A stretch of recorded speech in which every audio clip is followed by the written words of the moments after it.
1. Turn off power. Okay. 2.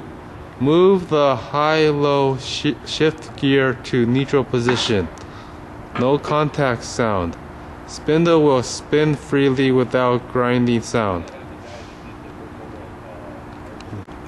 Use 2.5 millimeter Allen wrench from the bottom to lock the shaft.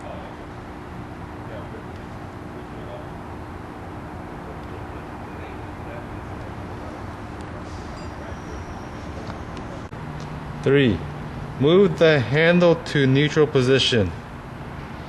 Use 3 millimeter Allen wrench to loosen 2 locking handle screws and 2.5 millimeter Allen wrench for set screw.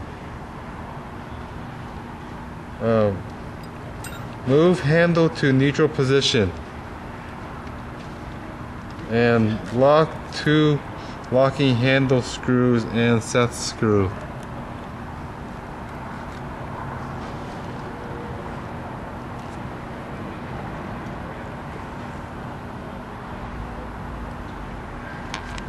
Four. Use 2.5 millimeter Allen wrench to loosen set screw for the high-low gear shift shaft. Turn on machine for testing. Okay. In the neutral position, spindle shouldn't turn in. Okay. Move to the high gear range and test the machine.